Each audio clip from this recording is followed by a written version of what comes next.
Obviously, ransomware involves holding digital assets hostage until a ransom is paid.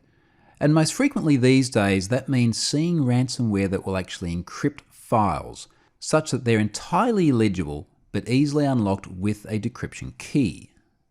What I'd like to do now, though, is have a look at what it actually means to those who are hit by ransomware. And I want to go back to that Hollywood Presbyterian Medical Center for a moment. Let me show you something. This is their schedule of costs. It dates back to 2012, so assumably by the time they were hit with the ransomware, it could well be somewhat higher. But this gives us a good indication of the sorts of money a hospital of that scale is dealing with. Now, in particular, I'd like to draw out one figure in here, and it's this one. CT scans. Their charges for CT scans in 2012 were $41.5 million. That's $113,000 a day. They just paid a $17,000 ransom. And if they were running that CT scan service 24/7, that's only a few hours of actually running the service. So when you put that in perspective and you ask that question again, is $17,000 good value? Well, yes, it's enormously good value, particularly when you consider it took them 10 days to pay this. That's over $1 million worth of revenue from their CT scan service. Particularly for organisations where they have large revenues, the ROI of paying ransoms is extremely good, and that is a very alarming fact because the last thing any of us want to think about is actually paying the criminals who've locked our files. Now, obviously, when we look at organisations like this, they're big numbers. They make headlines. But what's not always quite as clear is the impact on individuals because ransomware is usually indiscriminate. It doesn't care if you're a hospital or a bank or a sole trader. Let me give you an example of that. These are the instructions to unlock a machine that's been infected with CryptoLocker. As you can see, they've been printed out and they've been annotated. They've been annotated by my mother-in-law. She got CryptoLocker on her machine via a malicious email. It did exactly what effective ransomware does, which is it encrypted all the files and it made them illegible.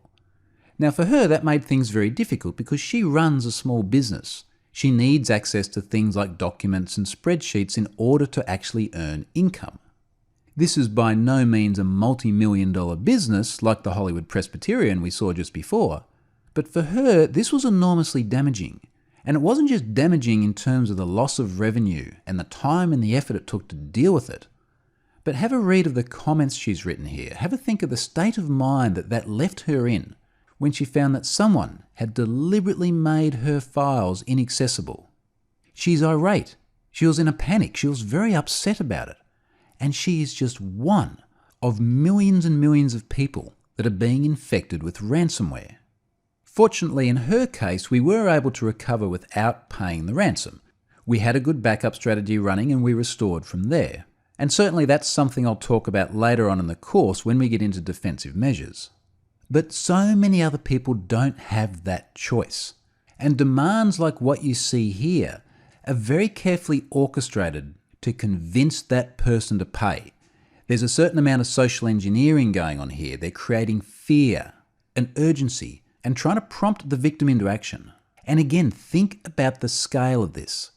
In fact, we've got a pretty good idea of the scale. Let me show you. This is a quote by Kevin Beaumont, who's done a lot of great work on analysing malware, particularly around the Locky variant in early 2016. This is a stunning figure. 4,000 infections an hour, 100,000 infections a day, 1 million every week and a half. Do the maths for a moment.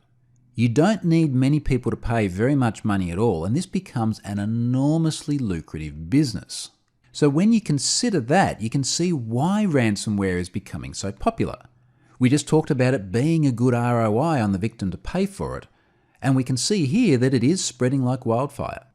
Is it any wonder that ransomware is becoming so popular with criminals?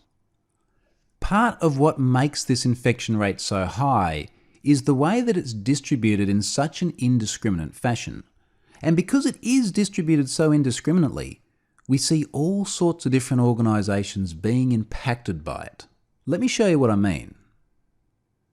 This is just a small selection of headlines which give you a bit of a sense of how many different classes of organisations are hit with ransomware. So think about schools, for example. They tend to have a huge number of machines, not just for administrative purposes, but for students as well. That's a pretty large attack surface. In the case of the school, and this particular one was in South Carolina, they agreed to pay $8,500. Churches. This one was the Community Christ Church in Hillsboro, Oregon. They got hit. They almost certainly don't have the deep pockets of someone like the Hollywood Presbyterian, but the effort of delivering it to the church was probably just the same as the effort of delivering it to the hospital. We'll talk about that in a moment when we get onto the delivery channels. Even the police are fair game. This case was Swansea in Massachusetts, and they paid. The police paid the crooks just to unlock their machines. When even the cops are paying the bad guys, you know we've got a serious problem on our hands. But they're paying for the same reasons as the school and the same reasons as the hospital, because it's a good ROI to pay. Well-written ransomware is so effective that you're unlikely to simply be able to revert your files without paying. And whether you're a small community church or a multi-million-dollar hospital, you're still a target and you're still going to have a very difficult time if you get hit by ransomware. So much so that we're seeing so many of these organisations actually pay the criminals. So that's a little bit more background on the impact of this class of malware.